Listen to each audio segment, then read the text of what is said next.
వెంటాడినా ఒక్కవోని ధైర్యంతో నిలబడుతున్నటువంటి రోజా గారు ఇంకా అనేక మంది స్థానిక శాసనసభ్యులు, మాజీ శాసనసభ్యులు, జిల్లా నలుచెరుగుల నుంచి విచ్చేసినటువంటి అశేషమైనటువంటి వైఎస్ఆర్ కాంగ్రెస్ పార్టీ కార్యకర్తలకు అందరికీ నా హృదయపూర్వకమైనటువంటి నమస్కారాలు తెలియజేస్తున్నాను. అనేక సందర్భాల్లో మేము నియోజకవర్గపు ప్లీనరీలన్నీ చూశాం. నియోజకవర్గ ప్లీనరీలు చూసినప్పుడు 2000 మంది, 3000 మంది, 4000 మంది, 5000 మంది, 6000 మంది అశేషంగా జనం వస్తున్నప్పుడు అనిపించింది మంచి రోజులు ముందు మనకున్నాయి కాబట్టే ప్రజలు ఈ విధంగా వస్తున్నారు అని. ఇవాళ జిల్లా ప్లీనరీ చూస్తున్నప్పుడు మరి సుమారుగా 20,000 మంది ప్రజానీకం ఇక్కడకు వచ్చారు అంటే ప్రకాశం జిల్లా రాబోయే ఎన్నికల్లో ఏ విధమైన ఫలితాన్ని ఇవ్వబోతుందో నేను ప్రత్యేకంగా చెప్పవలసినటువంటి అవసరం లేదని మనం చేస్తున్నా. మనం ప్లీనరీలు పెడుతుంటే ఏదో బాలనేని వారు కష్టపడి 10,000 మందికో 15,000 మందికో భోజనాలు అరేంజ్ చేస్తే భోజనాలు చాలడం లేదు. అలాగే మా నియోజకవర్గాల్లో 3,000 మందికో 4,000 మందికో అరేంజ్ చేస్తుంటే భోజనాలు చాలడం లేదు. అత్యధికంగా ప్రజలు వస్తున్నారు. ఈ పార్టీ మన పార్టీ పరిస్థితి ఎలా ఉంటే మరి చంద్రబాబు నాయుడు గారి పరిస్థితి ఎలా ఉందంటే ఈ మధ్యన నవనిర్మాణ దీక్షల్ని పెట్టాడు. బెంచ్ సర్కిల్లో పెడితే ఖాళీ కుర్చీలు పోనీ చేసినాయని మనం చేస్తున్నా జనం రానటువంటి పరిస్థితి కనిపిస్తా ఉన్నది. మనం వద్దన్నా జనం వస్తున్నారు. చంద్రబాబు నాయుడు గారు బస్సులు పెట్టినా, కుర్చీలు పెట్టినా, డబ్బులు ఇచ్చినా, భోజనాలు పెట్టినా జనం రాలేదు. భవిష్యత్తు దేన్ని సూచిస్తుందో నేను మీకు ప్రత్యేకంగా చెప్పవలసినటువంటి అవసరం లేదని మనం చేస్తున్నా. 3 సంవత్సరాల పాటు ఈ రాష్ట్రాన్ని పరిపాలన చేసినటువంటి ముఖ్యమంత్రి ప్రజలకు ఏమీ చేయకపోగా అనేక అవస్థలకు ప్రజల్ని గురి చేసినటువంటి సందర్భాన్ని ఇవాళ ప్రజలు తెలుసుకొని బాధపడుతున్నారని మనం చేస్తున్నా. మీరు చూశారు, చంద్రబాబు నాయుడు గారు అధికారంలోకి రాకముందు ఎన్ని వాగ్దానాలు చేశారో నేను మీకు ప్రత్యేకంగా చెప్పవలసినటువంటి అవసరం లేదు. రైతులకు రుణమాఫీ అన్నాడు, నిరుద్యోగులకు ఉద్యోగాలు అన్నాడు, ఉద్యోగాలు ఇవ్వకపోతే నిరుద్యోగ భృతి అన్నాడు. అమ్మ డ్వాక్రా మహిళలు ఏమిటమ్మా మీ మెడల్లో బంగారం లేదు, బ్యాంకుల్లో ఉన్నదా? సైకిల్ గుర్తుకి గుర్తండి, మీ బంగారం మీ ఇంటికి వస్తుందని చెప్పాడు. కానీ 3 సంవత్సరాల పరిపాలనలో బంగారం ఇంటికి రాకపోగా వడ్డీలు పెరిగి ఉన్న బంగారాన్ని అమ్ముకోవలసినటువంటి దౌర్భాగ్యమైన పరిస్థితి ఏర్పడిందా లేదా అని అడుగుతా ఉన్నా. నువ్వు చెప్పిన మాటలు చూసిన తర్వాత నువ్వు దొంగబాబు అనేటువంటి మాట ఇవాళ వినిపిస్తున్నది తప్ప మరొకటి కాదని మనం చేస్తున్నా. అలాగే రైతులు రుణమాఫీ మీరు చేయవలసిన అవసరం లేదు, రుణాలు కట్టవలసిన అవసరం లేదు. రైతులారా మీరు కట్టద్దు, నేను వస్తున్నా అన్నాడు. పాపం అమాయక రైతులు రాజశేఖర రెడ్డి గారు ముఖ్యమంత్రిగా ఉన్నప్పుడు ఏ విధంగా రుణాలు మాఫీ అయ్యాయో అదే విధంగా రుణాలు మాఫీ అవుతాయని నమ్మి ఓట్లు వేసి రుణాలు కట్టుకోకుండా అలాగే ఉంటే అధికారంలోకి వచ్చిన తర్వాత చంద్రబాబు నాయుడు గారు ఏవండి రుణాలు రద్దు అవ్వలేదంటే అంత రద్దు చేస్తాను నేను, 1,500,000గా అని చెప్పినటువంటి దౌర్భాగ్యమైనటువంటి మోసగాడు చంద్రబాబు నాయుడు అని మనం చేస్తున్నా. దుర్మార్గమైన ఆలోచన కలిగినటువంటి వ్యక్తి ప్రజల్ని మోసం చేసి ఏ విధమైన అధికారంలో నిలవాలని కోరుకునేటటువంటి దుర్మార్గమైన మనస్తత్వం కలిగినటువంటి చంద్రబాబు నాయుడిని ఓడించే తరుణం ఆసన్నమైందని ఈ సందర్భంగా మనవి చేస్తున్నా. గారి పని అలా ఉంటే ఇంకో బుడ్డబాబు గారు వచ్చారు. ఆయనకు మైక్ ఇస్తే ఏమి మాట్లాడతాడో అర్థం కాదు. మైక్ ఇస్తే తెలుగుదేశాన్ని పొడతాడు, జగన్మోహన్ రెడ్డిని పొగుడుతాడు, తెలుగుదేశానికి ఓటేస్తే ఉరేసుకున్నట్టే అంటాడు, సైకిల్కు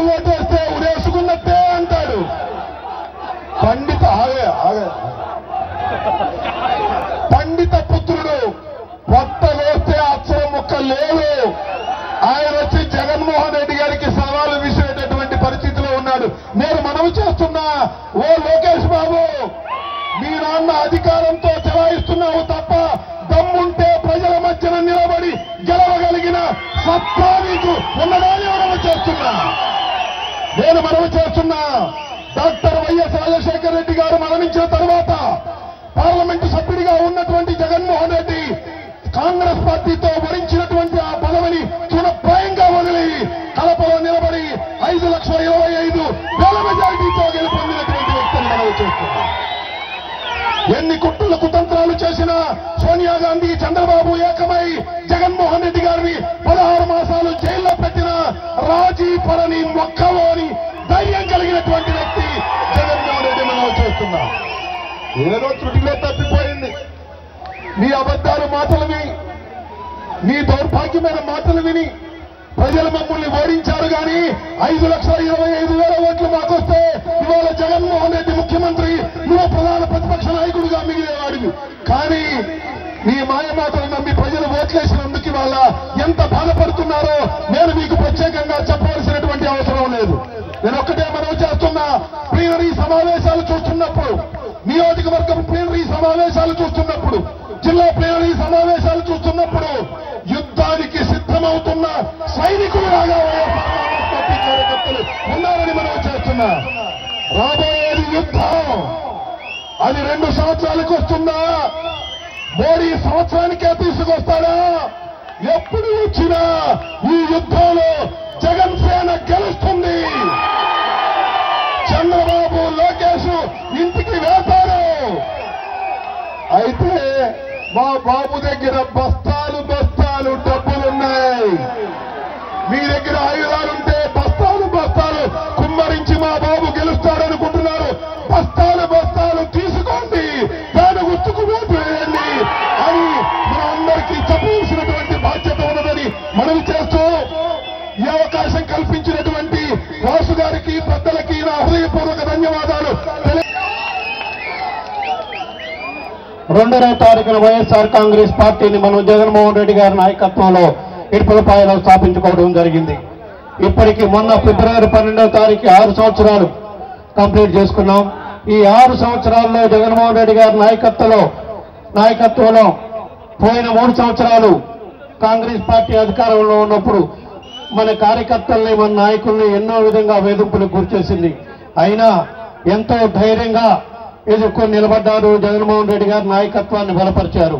మళ్ళా ఇప్పుడు 2014 ఎలక్షన్ తర్వాత ఈ రాక్షస పాలన, చంద్రబాబు నాయుడు గారి రాక్షస పాలనలో వైఎస్ఆర్ కాంగ్రెస్ పార్టీలు ఏ విధంగా వేధింపుకు గురవుతున్నారో ఇందాక మన సీనియర్ నాయకులందరూ కూడా చెప్పడం జరిగింది.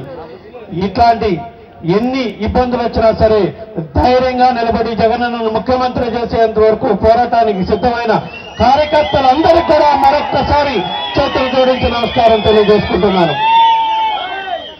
2014లో చంద్రబాబు నాయుడు అధికారంలోకి వచ్చినప్పుడు ఎన్నో ఆచరణ సాధ్యం కాని హామీలు ఇచ్చాడు. అది నమ్మారు ప్రజలు.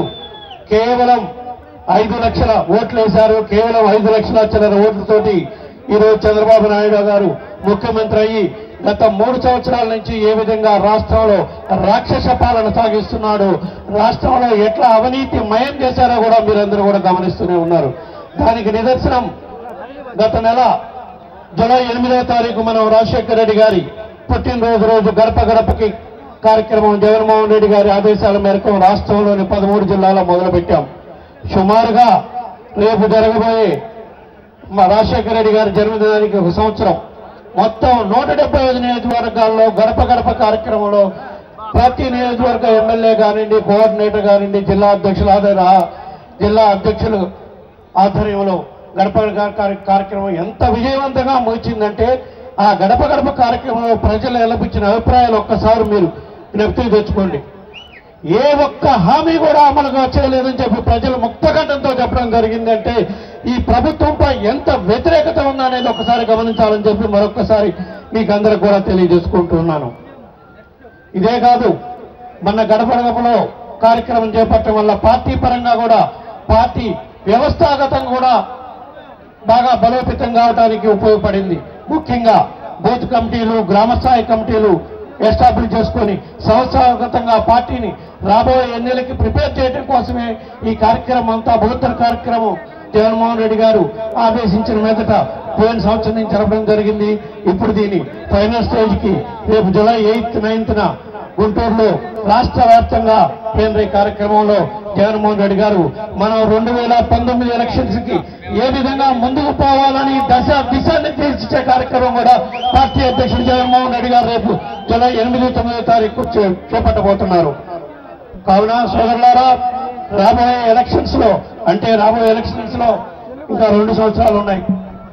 2 సంవత్సరాలకు వస్తాయో 1.5 సంవత్సరాలకు వస్తాయి కానివ్వండి, ఎప్పుడైనా సరే రాష్ట్రంలో ఎలక్షన్స్ రానివ్వండి, మనం ప్రతి కార్యకర్త ఒక సైనికుల్లాగా పనిచేసి జగన్మోహన్ రెడ్డి గారిని ముఖ్యమంత్రి చేసేంత వరకు కూడా పోయిన 14 ఎలక్షన్స్ లో ఏ విధంగా కష్టపడ్డామో దానికి రొట్టింపు ఉత్సాహంతో ఈసారి ఎలక్షన్స్ లో కష్టపడి జగన్మోహన్ రెడ్డి గారు పెట్టిన పార్లమెంటు అభ్యర్థులను కానివ్వండి, అసెంబ్లీ అభ్యర్థులను కానివ్వండి అత్యధిక మెజార్టీతో గెలిపించాలని చెప్పి వైఎస్ఆర్ కాంగ్రెస్ పార్టీ కార్యకర్తలందరూ కూడా ఈ సభాముఖంగా ఒకసారి విజ్ఞప్తి చేస్తూ ఉన్నాను. మీకు తెలుసు, రాష్ట్రంలో అధికారంలో లేకపోయినా ప్రతిపక్షంలో ఉన్న వైఎస్ఆర్ కాంగ్రెస్ పార్టీ అధ్యక్షుడు జగన్మోహన్ రెడ్డి గారి నాయకత్వంలో వైఎస్ఆర్ కాంగ్రెస్ పార్టీ ప్రజా సమస్యలపై ఏ విధంగా పోరాటం చేస్తూ ఉన్నారో మీరు చూస్తూనే ఉన్నారు. రైతులకు రుణమాఫీ చేస్తారని హామీ ఇచ్చిన చంద్రబాబు ఆ రుణమాఫీ పూర్తి స్థాయిలో లేకుండా రైతులను ఏ విధంగా ఇబ్బందులు పెడుతున్నారో మీరు చూశారు. అయినా సరే రైతులు గిట్టుబాటు ధర లేక గత 3 సంవత్సరాల్లో మన రాష్ట్ర వ్యాప్తంగా పొగాకు రైతులు కానివ్వండి, పత్తి రైతులు కానివ్వండి, ఈ సంవత్సరం కొత్తగా మిరప రైతులు కూడా ఆత్మహత్య చేసుకునే దుస్థితికి ఈ రోజు రాష్ట్రంలో చంద్రబాబు నాయుడు గారి పాలన వచ్చిందని చెప్పి ఒకసారి గమనించుకోండి. ఇన్ని సమస్యలున్నా సరే రైతుల పక్షాన నిరంతరం వైఎస్ఆర్ కాంగ్రెస్ పార్టీ అధ్యక్షుడు జగన్మోహన్ రెడ్డి గారు పోరాడుతూనే ఉన్నాడని చెప్పి ఈ సందర్భంగా నేను చెబుతున్నాను. కానీ ఇప్పుడు దేశవ్యాప్తంగా రైతు గిట్టుబాటు ధర లేక రుణమాఫీ చేయాలని చెప్పి దేశవ్యాప్తంగా పెద్ద చర్చీయాంశం జరుగుతుంది. ముఖ్యంగా మహారాష్ట్రలో పెద్ద ఎత్తున రైతులు ఉద్యమిస్తున్నారు. మధ్యప్రదేశ్ లో అయితే పెద్ద ఎత్తున రైతులు ఉద్యమిస్తే మొన్న వాళ్ళ మీద పోలీస్ కాల్పులు కూడా జరగడం జరిగింది. కాబట్టి ఇటువంటి పరిస్థితుల్లో మనం వైఎస్ఆర్ కాంగ్రెస్ పార్టీ తరఫున జగన్మోహన్ రెడ్డి గారి నాయకత్వంలో ఈ తెలుగుదేశం పార్టీని డిమాండ్ చేస్తున్నాం. తక్షణమే మీరు హామీ ఇచ్చిన మేరకు రైతులకు పూర్తి స్థాయిలో రుణమాఫీ చేయాలి, లేకపోతే రైతుల పక్షాన్ని నిలబడి పోరాటం చేస్తామని చెప్పి రాబోయే 2 సంవత్సరాల్లో కూడా పోరాటం చేస్తామని చెప్పి ఈ సందర్భంగా మనం గట్టిగా ప్రతిఘటించాలని చెప్పి తెలియజేసుకుంటున్నాను. అదేవిధంగా అధికారంలోకి వస్తే ఇంటికి ఒక ఉద్యోగం ఇస్తామన్నాడు, బాబు వస్తే జాబ్ వస్తుందన్నాడు. బాబు వచ్చాడు, అందరి ఉద్యోగాలు పోయినాయి, ఆయన కొడుకు మాత్రం ఉద్యోగం ఇచ్చుకున్నాడు. ఆయన కొడుకు మాత్రం మంచి వరకు ఉద్యోగం ఇచ్చుకుంటే జాబ్ ఇచ్చుకున్నట్టు సరిపెట్టాడు. మళ్ళా ఈరోజు రాష్ట్ర వ్యాప్తంగా నిరుద్యోగ సమస్య ఎంత తీవ్ర స్థాయిలో ఉందంటే కొన్ని లక్షల మంది ఉద్యోగాలు లేక ఎదురు చూస్తూ ఉన్నారు. ఇటువంటి పరిస్థితుల్లో రాష్ట్రానికి ప్రత్యేక హోదా వస్తే పరిశ్రమలు వస్తాయి, మన నిరుద్యోగులకి ఉద్యోగాలు వస్తాయని జగన్మోహన్ రెడ్డి గారి నాయకత్వంలో వైఎస్ఆర్ కాంగ్రెస్ పార్టీ గత 2.5 సంవత్సరాల నుంచి ఏ విధంగా పోరాటం చేస్తుందో మీరు చూస్తూనే ఉన్నారు. కానీ అధికారంలో ఉన్న తెలుగుదేశం పార్టీ వాళ్ళ స్వార్థ ప్రయోజనాల కోసం కేంద్ర ప్రభుత్వంతో మన రాష్ట్ర ప్రయోజనాలు తాకట్టు పెట్టి వాళ్ళు ప్రత్యేక హోదా బదులు ప్యాకేజీ తీసుకున్నారు. ప్యాకేజీ ఎవరికాయంటే వాళ్ళ సొంతానికి ప్యాకేజీలు తీసుకున్నారే కానీ రాష్ట్ర ప్రజల కోసం కాదు, మన కోసం కాదు, 5 కోట్ల ఆంధ్ర ప్రజల కోసం కాదు అని చెప్పి ఈ సందర్భంగా తెలియజేసుకుంటూ ఉన్నాను. రాబోయే 2 సంవత్సరాల్లో రాష్ట్రానికి ప్రత్యేక హోదా వచ్చేంత వరకు మన నిరుద్యోగ యువతులకి ఉద్యోగ అవకాశాలు మెరుగయ్యేంత వరకు కూడా జగన్మోహన్ రెడ్డి గారి నాయకత్వంలో వైఎస్ఆర్ కాంగ్రెస్ పార్టీ పోరాటం చేస్తుందని చెప్పి ఈ సందర్భంగా తెలియజేసుకుంటున్నాం. ఇదే కార్యక్రమం రేపు రాబోయే ఎలక్షన్స్ లోపల కూడా ప్రతి కార్యకర్త, ప్రతి గ్రామంలో, ప్రతి బూత్ కమిటీ వాళ్ళని మోటివేట్ చేసి గ్రామంలో ఉన్న ప్రజలందరూ కూడా మనం ఏ విధంగా జగన్మోహన్ రెడ్డి గారి నాయకత్వంలో ప్రజా సమస్యలపై అందిస్తున్నాం, ముఖ్యంగా రాష్ట్ర ప్రయోజనాల కోసం ఏ విధంగా పోరాటం చేస్తున్నాం అనే అంశాలపై వివరంగా చెప్పి రాబోయే ఎలక్షన్లో జగన్మోహన్ రెడ్డి గారికి అత్యధికంగా ప్రజలు ఓట్లేసి మన వైఎస్ఆర్ కాంగ్రెస్ పార్టీ అభ్యర్థులందరూ అత్యధిక మెజార్టీతో గెలిచే విధంగా ప్రతి ఒక్క కార్యకర్త కృషి చేయాలని చెప్పి ఈ సందర్భంగా తెలియజేసుకుంటున్నాను. ముఖ్యంగా చివరగా మన జిల్లాకు సంబంధించిన సమస్యలు, మన జిల్లాకి 2 ప్రధాన సమస్యలు ఉన్నాయి. మన జిల్లా అన్ని విధాలా వెనుకబడిపోయిన జిల్లా, పారిశ్రామికంగా అన్ని విధాలా వెనుకబడినాయి. జిల్లాలో పరిశ్రమలు లేక నిరుద్యోగ యువకులు ఉద్యోగాలకు చాలా ఇబ్బందులు పాలవుతున్నారు. ఈ సమస్య పరిష్కారం కావాలంటే మన జిల్లాలో ఉన్న రామాయపట్నం మనం సాధించుకొని తీరాల్సిందే. 2014 రాష్ట్ర విభజనప్పుడు అప్పటి కేంద్ర ప్రభుత్వం అధికారంలో ఉన్న కాంగ్రెస్ పార్టీ మన జిల్లాకి, మనం రాష్ట్రానికైతే ఏ విధంగా ద్రోహం చేసిందో ఆ విధంగా మన జిల్లాకు కూడా తీవ్ర ద్రోహం చేసింది.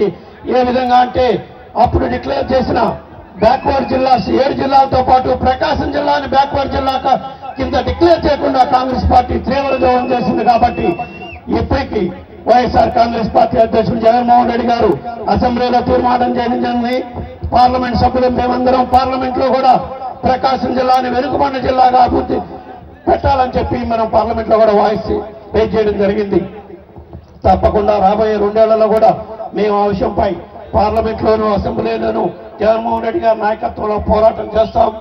జిల్లా అభివృద్ధి జరగాలి అంటే ముఖ్యంగా ప్రకాశం జిల్లాలో రామాయపట్నం పోర్టు రావాలి. రామాయపట్నం పోర్టు వస్తేనే పరిశ్రమలు వస్తాయి, పరిశ్రమలు వస్తేనే జిల్లాలో యువకులందరికీ ఉద్యోగాలు వస్తాయని చెప్పి ఈ సందర్భంగా తెలియజేసుకుంటున్నాను. మన జిల్లాకి నిమ్జెడ్ అని ఒక పారిశ్రామిక కేంద్రం కనిగిరి నియోజకవర్గం, కందుకూరు నియోజకవర్గంలో కేంద్ర ప్రభుత్వం శాంక్షన్ చేసింది. సుమారుగా 14,000 ఎకరాల్లో 40,000 కోట్ల నిధులతోటి ఆ పారిశ్రామిక వాడను డెవలప్ చేయాలని చెప్పి 2 సంవత్సరాల కిందట కేంద్ర ప్రభుత్వం శాంక్షన్ చేస్తే ఈ రోజుకి ఈ రాష్ట్ర ప్రభుత్వం నిమ్మకి నీరెత్తునెత్తుంది. కనీసం 4,000 ఎకరాల ప్రభుత్వ భూమి ఉన్నా కూడా అందులో కూడా ఒక్క పరిశ్రమ కూడా స్థాపించే దిశగా ఈ రాష్ట్ర ప్రభుత్వం కృషి చేయలేదని చెప్పి ఈ సందర్భంగా మీకు తెలియజేసుకుంటున్నాను.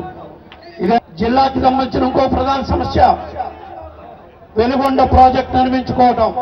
దివంగత మహానేత రాజశేఖర రెడ్డి గారు ప్రకాశం జిల్లా ప్రజల కోసం, ప్రకాశం జిల్లా ప్రజలు తాగునీటికి సాగునీటికి ఏ రోజు ఇబ్బంది పడకూడదని చెప్పి ఆయన మన జిల్లాకి వరప్రసాదంగా వెలుగొండ ప్రాజెక్టు ప్రారంభించడమే కాక ఆయన ఉన్న 1.5 సంవత్సరాల కాలంలో సుమారుగా 2 సంవత్సరాల్లో 3,500 కోట్లు ఖర్చు పెట్టడం జరిగింది.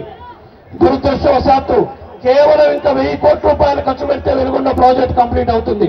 ఆయన మరణాంతరం కాంగ్రెస్ పార్టీ నిర్లక్ష్యం చేసింది. ఎప్పుడు అధికారంలోకి వచ్చిన చంద్రబాబు నాయుడు గారు అయితే అధికారంలో రాకముందు నేను ముఖ్యమంత్రిని అయితే 1 సంవత్సరంలో వెలుగొండ ప్రాజెక్టు కంప్లీట్ చేస్తానని చెప్పి అబద్ధం చెప్పడం జరిగింది. మన జిల్లాకి తీవ్ర అన్యాయం చేయడం జరిగింది, మోసం చేయడం జరిగింది. ఇప్పటికి 1 సంవత్సరం కాదు కదా, 3 సంవత్సరాలు అయిపోయింది. ఇప్పటికీ వెలుగొండ ప్రాజెక్టు అప్పుడు ఎట్లా ఉందో కాకపోతే ఇప్పటికీ ఒక 10-15% మాత్రమే వర్క్ జరిగినాయి. దివంగత నేత రాజశేఖర రెడ్డి గారి పీరియడ్లో టన్నల్ అంటే మనం శ్రీశైలం నుంచి నీళ్లు రావాలంటే సొరంగం తవ్వాలి. ఆ టన్నల్ రాజశేఖర రెడ్డి గారి పీరియడ్లో 2 సంవత్సరాల్లో 11 కిలోమీటర్ల టన్నల్ తవ్వితే చంద్రబాబు నాయుడు గారు 3 సంవత్సరాల్లో 2 కిలోమీటర్ల టన్నల్ తవ్వారు. సో ఇంత మాత్రం చిత్తశుద్ధి ఉంది చంద్రబాబు నాయుడు గారికి వెలుగొండ ప్రాజెక్టులో. కావున సోదరులారా, మన ప్రాంతం తాగునీటికి సాగునీటికి ప్రాబ్లం లేకుండా ఉండాలన్నా ఈ మధ్య కాలంలో మన జిల్లాలో ఇంకొక కొత్త సమస్య వచ్చి పడింది. తాగునీటి సమస్యలో కలుషిత పదార్థాలు ఉండటం వల్ల ఫ్లోరోసిస్ బాధితులైతేమి, ఊపిరితిత్తుల బాధితులైతేమి 100,000 మంది ప్రాణాలు కోల్పోవడం జరిగింది. మనం వైఎస్ఆర్ కాంగ్రెస్ పార్టీ తరఫున జగన్మోహన్ రెడ్డి గారిని తీసుకొచ్చి 4 నెలల కిందట కనిగిరి నియోజకవర్గంలో పెద్ద ఎత్తున ధర్నా కార్యక్రమం జరపడం జరిగింది. అట్లీస్ట్ జగన్మోహన్ రెడ్డి గారు ధర్నాకు వచ్చారు కాబట్టి ఈ రోజు ప్రకాశం జిల్లాలో 3 కిడ్నీ డయాలసిస్ సెంటర్ పెట్టించిన ఘనత కూడా జగన్మోహన్ రెడ్డి గారితో అని చెప్పి ఈ సందర్భంగా తెలియజేసుకుంటూ ఉన్నాను. కావున సోదరులారా, ఇవన్నీ దృష్టిలో పెట్టుకొని రాబోయే రోజుల్లో జిల్లాలోనే కాదు రాష్ట్ర వ్యాప్తంగా కూడా ప్రజా వ్యతిరేకత విపరీతంగా ఉంది. అట్లా అని మనం ఓవర్ కాన్ఫిడెన్స్ గా ఉండకుండా ప్రతి కార్యకర్త తమ తమ గ్రామాల్లో బూత్ కమిటీల వాళ్ళతో కోఆర్డినేట్ చేసుకుంటూ ప్రతి ఓటర్ని తీసుకెళ్లి బూత్ వద్దకు తీసుకెళ్లి ఓటేసే కార్యక్రమంలో ప్రతి ఒక్క కార్యకర్త పాల్గొనాలని చెప్పి ఈ సందర్భంగా తెలియజేసుకుంటూ ఆ విధంగా చేసిన రోజే మన ప్రియతమ నాయకుడు దివంగత నేత రాజశేఖర రెడ్డి గారి సువర్ణ పరిపాలన మళ్ళా జగన్మోహన్ రెడ్డి గారి నాయకత్వంలో ఈ రాష్ట్రంలో వస్తుంది. మళ్ళా దివంగత నేత రాజశేఖర రెడ్డి గారితో చేపట్టిన సంక్షేమ పథకాలన్నీ మళ్ళా అమలు చేసుకోవటానికి వీలుంటుంది. కాబట్టి అందరం జగన్మోహన్ రెడ్డి గారిని ముఖ్యమంత్రి అయ్యేంత వరకు సైనికుల్లాగా పనిచేద్దామని చెప్పి తెలియజేసుకుంటూ, ఇంత కాలాతీతమైనా కూడా ఎంతో ఓపికగా కూర్చున్న ఇక్కడికి వచ్చిన కార్యకర్తలకి, పెద్దలకి, సోదరులకి జై జగన్, జై జగన్. Thank you. చాలా సంతోషం.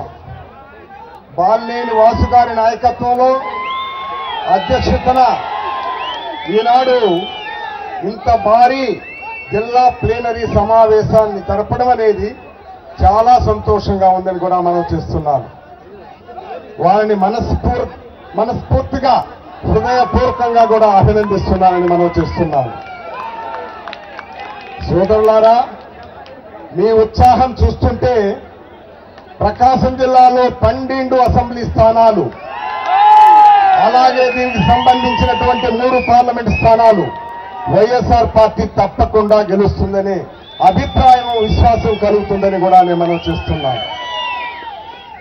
కానీ చాలా అప్రమత్తంగా ఉండాలి, చాలా జాగ్రత్తగా ఉండాలి.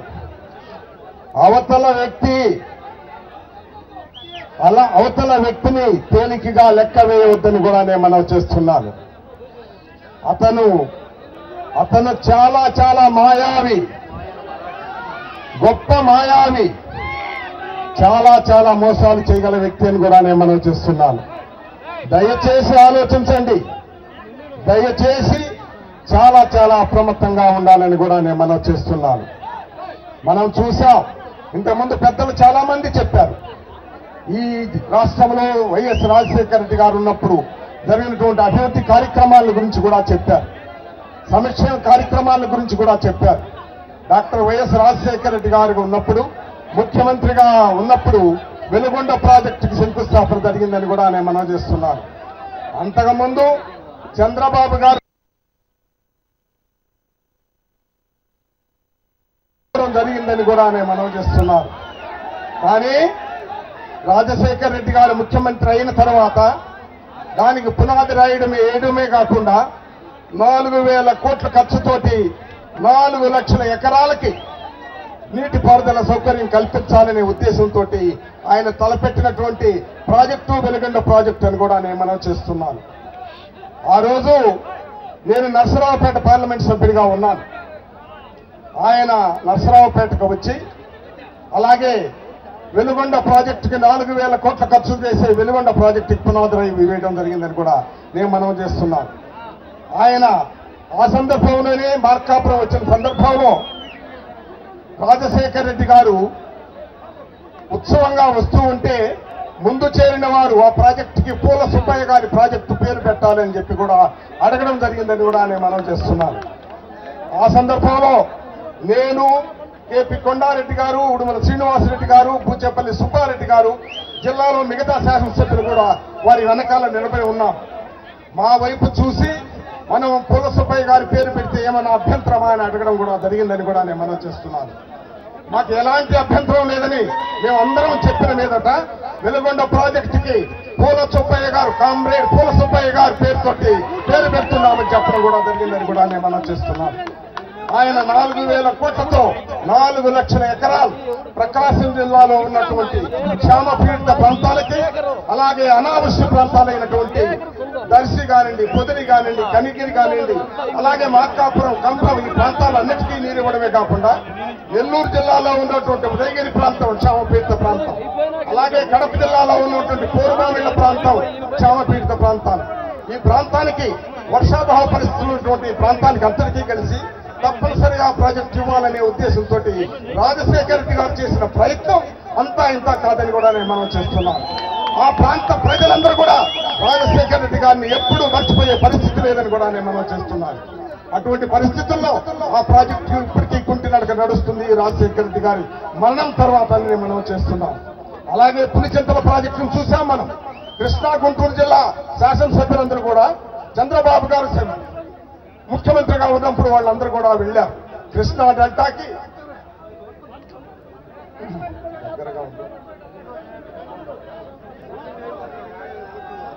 కృష్ణా డెల్టా స్టెబిలైజ్ కావాలంటే తప్పనిసరిగా పులిచింతల ప్రాజెక్టు కట్టాలి సార్, మీరు తప్పనిసరిగా ప్రాజెక్టు కట్టాలి అని చెప్పి కృష్ణా గుంటూరు జిల్లా శాసనసభ్యులు ఆయన అడగడం జరిగింది. అయినప్పటికీ ఆయన చంద్రబాబు గారు వాళ్ళ మీద కోప్పటమే కాకుండా చాలా కేకలు వేశారని విన్నాం మేము. ఏమనుకుంటున్నారు మీరు?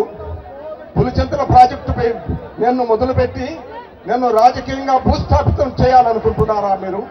తెలంగాణ ప్రజలు ఊరుకుంటారా అని చెప్పడం కూడా జరిగింది. వాళ్ళ మీద చాలా కోపం పట్టాడని కూడా విన్నాం. కానీ డాక్టర్ రాజశేఖర రెడ్డి గారు ముఖ్యమంత్రి అయిన తర్వాత పులిచింతల ప్రాజెక్టు మరి పునాది రాయి వేయడమే కాకుండా దాదాపు ప్రాజెక్టు పూర్తి చేసే పరిస్థితులు వచ్చాయని కూడా నేను మనం చేస్తున్నాను. 45 టీఎంసీలు నీరును నిల్వ చేసి ఎక్కడో మహారాష్ట్ర కర్ణాటకలో పడిన వర్షాలతో సంబంధం లేకుండా నాగార్జున సాగర్ నుంచి డౌన్ స్ట్రీమ్ సాగర్లో వర్షాలు పడితే చాలు పులిచింతల ప్రాజెక్టు నిండిపోయే పరిస్థితి ఉంది. ఆ విధంగా కృష్ణా డెల్టాకి ఏ విధమైన ఇబ్బంది లేకుండా ఉండే ప్రాజెక్టు మహా ప్రాజెక్టు అది పులిచింతల ప్రాజెక్టు.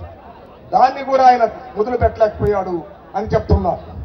అలాగే పోలవరం ప్రాజెక్టు బహుళార్థ సాధక ప్రాజెక్టు 200 టీఎంసీలని నిల్వ ఉంచడమే కాకుండా వర్షాకాలంలో అటు లెఫ్ట్ రైట్ కెనాల్కి ఇంకొక 200-300 టీఎంసీ నీరు ప్రవహించే పరిస్థితులు కల్పించవచ్చని కూడా నేను మనం చేస్తున్నాను. అదే కాకుండా 1000 మెగావాట్ల హైడ్రో పవర్ తయారు చేసే ప్రాజెక్టు కూడా మనం చేస్తున్నాం. ఆ బహుళార్థ సాధక ప్రాజెక్ట్ ని రాజశేఖర రెడ్డి గారు కాదా నాంది పలికింది?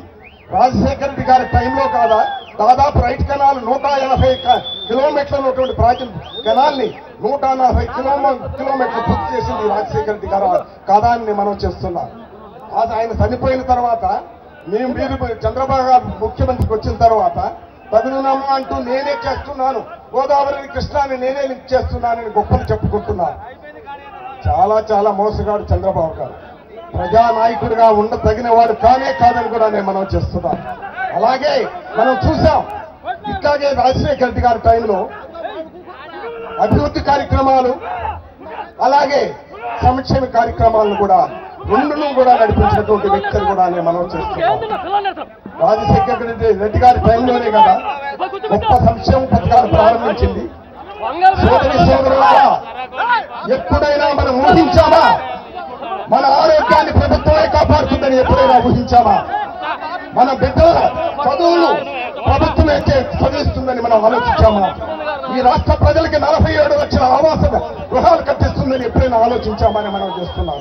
అలాగే 70 లక్షల మందికి ఆ రోజు అంతకు ముందు 70 రూపాయలు ఉన్నటువంటిది 17 లక్షల మంది కూడా ఇవ్వనటువంటి పెన్షన్లు రాజశేఖర రెడ్డి గారు ముఖ్యమంత్రి అయిన తర్వాత 70 లక్షల మందికి 200 రూపాయల పెన్షన్ ఇచ్చింది నిజం కాదా అని కూడా మనం చేస్తున్నాం.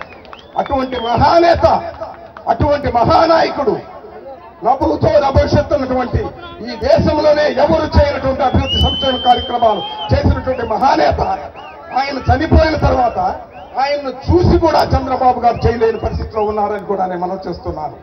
జన్మభూమి కమిటీలన్నీ పెట్టి ఎన్నికైన ప్రజాప్రతినిధులందరినీ పక్కన పెట్టి వాళ్ళకే సొంత చేసుకున్నటువంటి పరిస్థితులు మనం చూస్తున్నామని కూడా మనం చేస్తున్నాం.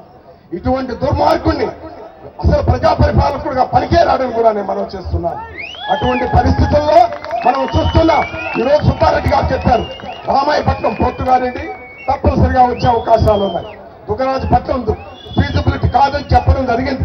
అందుకని రామాయపట్నం పోర్టు రావడానికి అవకాశాలు తప్పనిసరిగా ఉన్నాయి. మొదట్లే రామాయపట్నం పోర్టు సెలెక్ట్ అవుతుందని మనం అందరం ఆశించాం.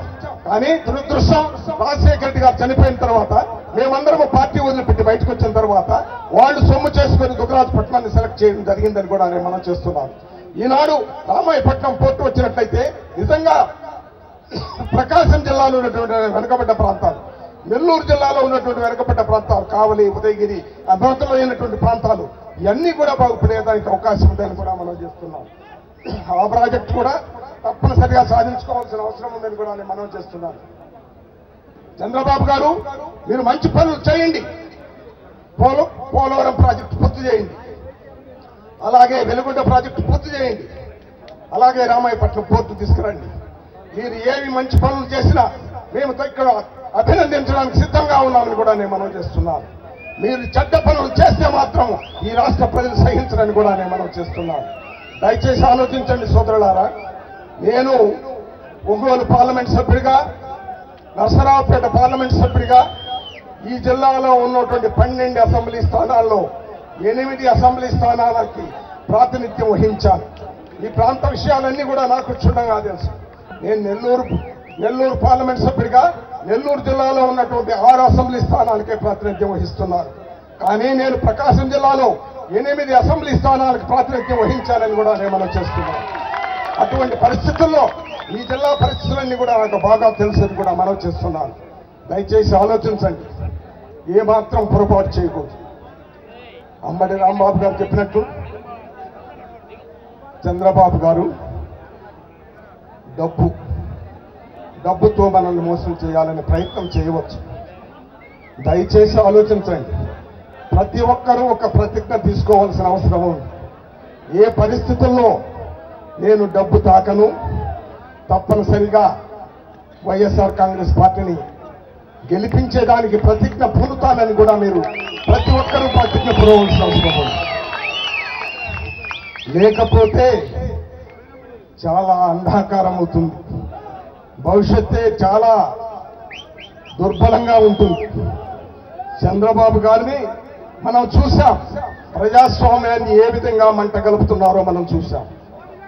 21 మంది శాసనసభ్యులు మన పార్టీ వాళ్ళని గెలిచిన వాళ్ళని తీసుకోవడం జరిగింది. 67 మందిలో 3వ వంతు శాసనసభ్యులు తీసుకోవడం జరిగింది. 2 పార్లమెంటు సభ్యులు తీసుకోవడం జరిగింది. అన్ని అరాచకము, అవినీతి కార్యక్రమాలు చేస్తున్నాడు. ఈ వ్యక్తి బిడ్డనిచ్చినటువంటి మామకే వెన్నుపోటు పొడిచినటువంటి ఈ దుర్మార్గుల్ని ఏ పరిస్థితుల్లో ఈ రాష్ట్ర ప్రజలు క్షమించకూడదని కూడా నేను మనం చేస్తున్నాను. ప్రజానాయకుడంటే కనిపించడంతోనే 2 చేతులు పైకెత్తి నమస్కరించేటట్టు ఉండాలి, కానీ మనసులో తిట్టుకుంటూ మీకు నమస్కారం పెట్టడం కాదు. చంద్రబాబు గారు, నిజంగా మీరు చేసినటువంటి దుర్మార్గాలు ఈ రాష్ట్ర విభజనకి ముఖ్య కారకుడు చంద్రబాబు గారిని కూడా నేను మనం చేస్తున్నాను. కాంగ్రెస్ పార్టీ శ్రీమతి సోనియా గాంధీ కాదు, చంద్రబాబు గారు కూడా లెటర్ ఇచ్చి రాష్ట్రాన్ని విభజించమని పలుసార్లు డిమాండ్ చేసిన వ్యక్తి చంద్రబాబు గారిని కూడా నేను మనం చేస్తున్నాను. ఈనాడు తగుదునమ్మ అంటూ కాంగ్రెస్ మీదనే అభాండాలు వేసి ఆయన పప్పం గడుపుకోవాలని చూస్తున్నాడని కూడా నేను మనవి చేస్తున్నాను. దయచేసి ఆలోచించండి. ప్రజాస్వామ్యమే మంట కలిసిపోయే పరిస్థితి వస్తాయి. ప్రజాస్వామ్య మనుగడకే ప్రమాదం వస్తే పరిస్థితి వస్తుందని కూడా నేను మనవి చేస్తున్నాను. ప్రతి ఒక్కరు కూడా, ఇక్కడే కాదు మొత్తం ఈ రాష్ట్ర ప్రజలందరూ కూడా జగన్మోహన్ రెడ్డిని ఆశీర్వదించాలి. తప్పనిసరిగా వాళ్ళ తండ్రి వలె గొప్ప నాయకుడు అవుతాడని నేను అభిప్రాయపడుతున్నాను. చిన్న వయసు ఇప్పుడిప్పుడే రాటు తేలుతున్నాడు, సీజన్ నాయకుడిగా తయారవుతున్నాడు. వాళ్ళ తండ్రి వలె గొప్ప నాయకుడు అవుతాడని కూడా నేను అభిప్రాయపడుతున్నాను, ఆశిస్తున్నాను. మనందరి జీవితాలు బాగుపరుస్తారు, ఈ రాష్ట్ర అభివృద్ధి గొప్పగా జరుగుతుందని కూడా అభిప్రాయపడుతున్నారు. దయచేసి ఆలోచించి చిన్న పొరపాటు కూడా చేయకుండా తప్పనిసరిగా ఈ జిల్లా ఉన్నటువంటి 12 నియోజకవర్గాలు, శాసనసభ నియోజకవర్గాలు కానివ్వండి, అలాగే 3 పార్లమెంట్ స్థానాలు కానివ్వండి, తప్పనిసరిగా గెలిపించవలసిందిగా ఈ జిల్లాలో ఉన్న ప్రతి ఒక్కరికి కూడా విజ్ఞప్తి చేస్తూ సెలవు తీసుకుంటున్నాను. జై హింద్.